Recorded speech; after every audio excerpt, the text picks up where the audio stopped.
Hi everyone, I'm Daye. I use she, her pronoun, and I'm super excited to be here today. I work at the Taipei City Government Gender Equality Office, just like Yuan-Yuan introduced. At the office, I focus on promoting gender equality policies and the LGBTQ+ rights. But before I jump into that, my topic, let me share a quick story about myself. So here's the thing, I've always had a tomboyish, more masculine look, and honestly this made it something as simple as going into the restroom. Well, a total nightmare. And I can't even count how many times I walked into a public restrooms and had someone stare at me like I didn't belong there. Or worse, they straight up tell me to get out. Seriously, this has been happening since I was a kid, and it still happens almost every single day. Even now, just stepping into a restroom comes with this mental checklist where I get weird looks. Will someone say something? Am I about to get yelled at? So yeah, I personally felt the stress and the anxiety that comes with public restrooms, which is exactly why the topic means so much to me. So go back to my topic, Taipei's leadership in all gender restroom policy. Back in 2013, Taipei became the first city in Taiwan to introduce all gender restrooms in public buildings.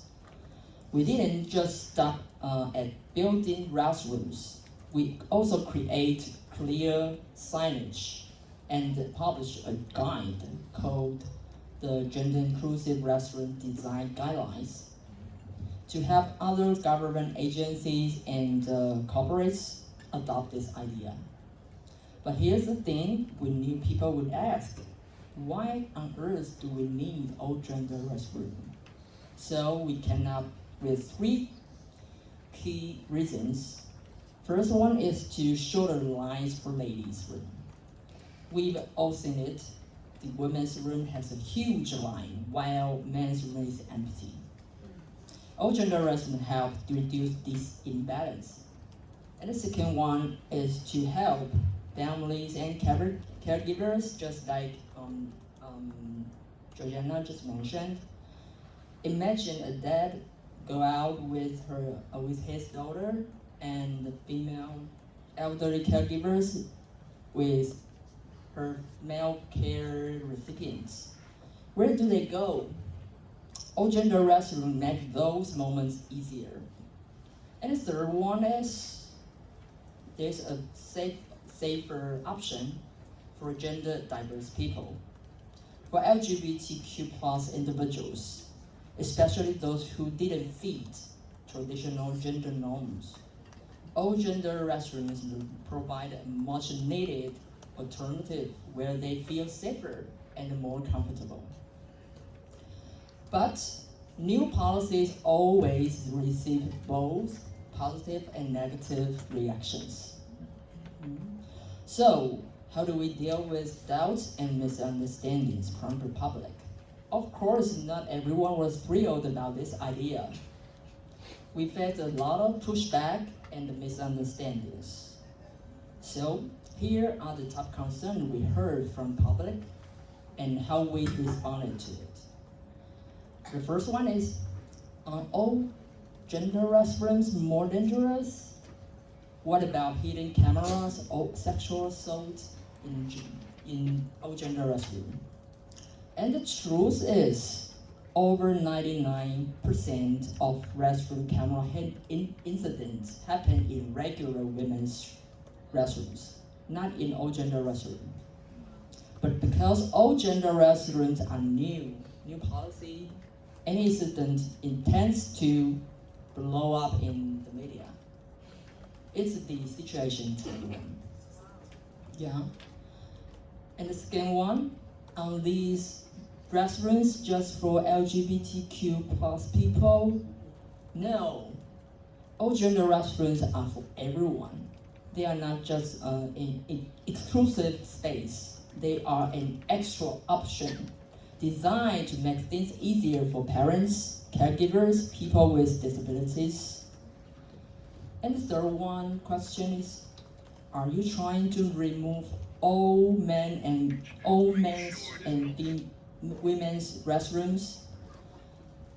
Not at all.